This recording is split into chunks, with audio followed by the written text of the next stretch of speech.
Good afternoon, I'm Sean Yao and this is One News Now. Cagayan de Oro Congressman Rufus Rodriguez wants Cebu Pacific's franchise suspended amid a flurry of passenger complaints. In a statement, Rodriguez explained that the congressional franchise is a privilege that should not be enjoyed at the expense of the public. The airline earlier said that it is experiencing maintenance issues and limited availability of aircraft spare parts.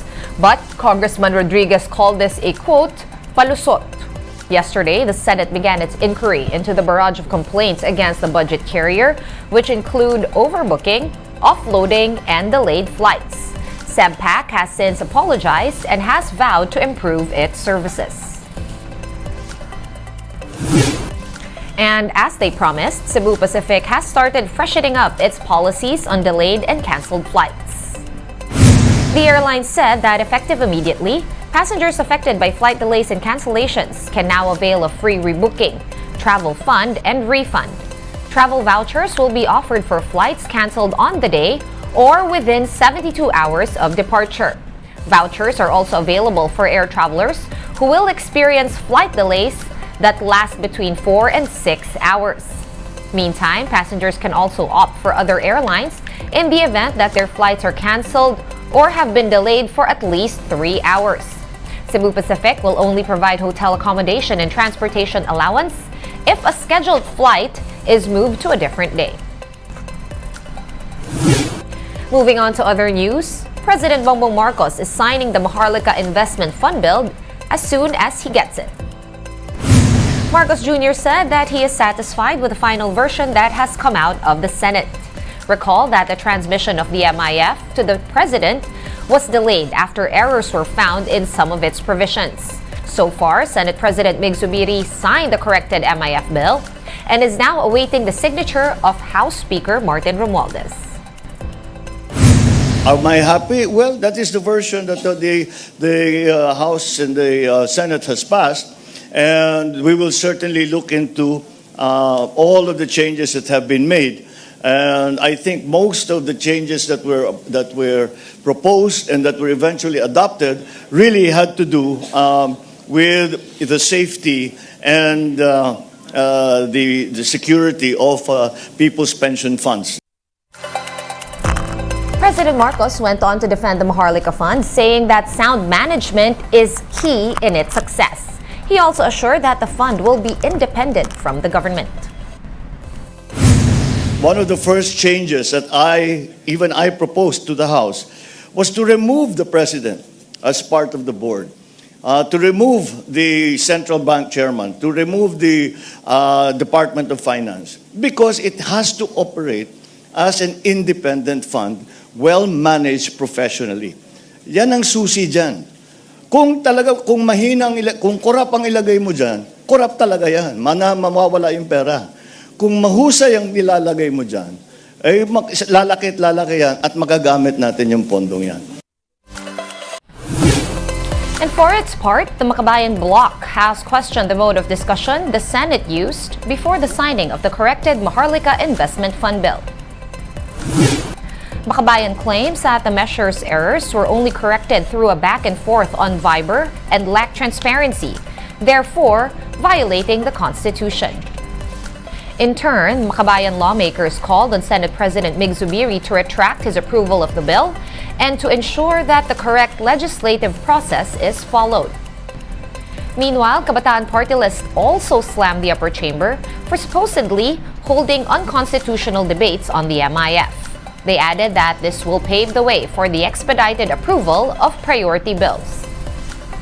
There is no information yet which provisions of the MIF bill were amended by the Senate Majority Bloc. For his part, one economist believes that the public should be given the chance to scrutinize the bill before it is passed into law. Best to veto or withdraw the bill entirely, and above anything else, the public must also be invited to discuss and scrutinize the proposal. After all, the public funds are at stake, so the public must be involved. We're going to pause for a quick break, but One News Now will be back with more stories after that. Stay with us.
You're still watching One News Now. I'm Sean Yao. Health Undersecretary Eric Tayag has clarified that the salary of underboard nurses would not be the same as their licensed counterparts. That is, of course, if they are hired under the proposed campaign of the DOH to tap non-board passers for hospital duty. Speaking to Sa Totoo Lang on 1PH, Tayag said that standards for nurses will not be lowered. These new hires or nursing graduates yet to pass the licensure exam will become nursing assistants or attendants under the supervision of licensed health practitioners. Angkop naman yung salary grade eh. Hindi naman namin pwedeng Tama. ibigay yung salary grade ng nurse. Hindi naman talaga pwede yun. Kaya lang, nagbibigay tayo ng trabaho. Kaya marami pang usapin yan. Tatanggapin ba nila? Yeah. Masasapat ba yung take-home pay nila? Yeah. So marami pang negosasyon. And here is a quick look at today's other top stories. Mary Jane Veloso was reunited with her family after 5 years. Veloso has been incarcerated in Indonesia since 2010 for drug trafficking charges. The former OFW's parents and 2 sons traveled to Yogyakarta early last week to visit her and stayed with Veloso for 2 days, according to Migrante International. The Health Department and the COVAX facility are deep in negotiations for 2 million bivalent vaccine doses for the Philippines.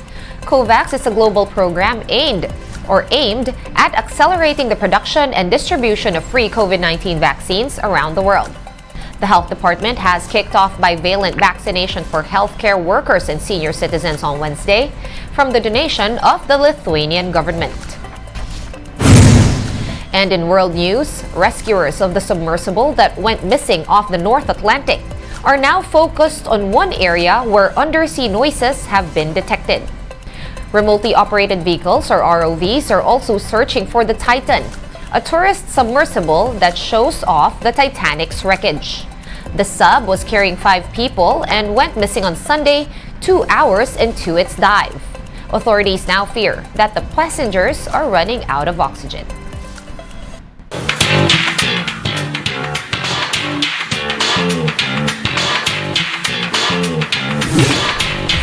And global pop star Taylor Swift is apparently skipping Manila on her Eras World Tour. Taylor announced new dates for 2024 international tour, but sadly, the Philippines is not part of the lineup.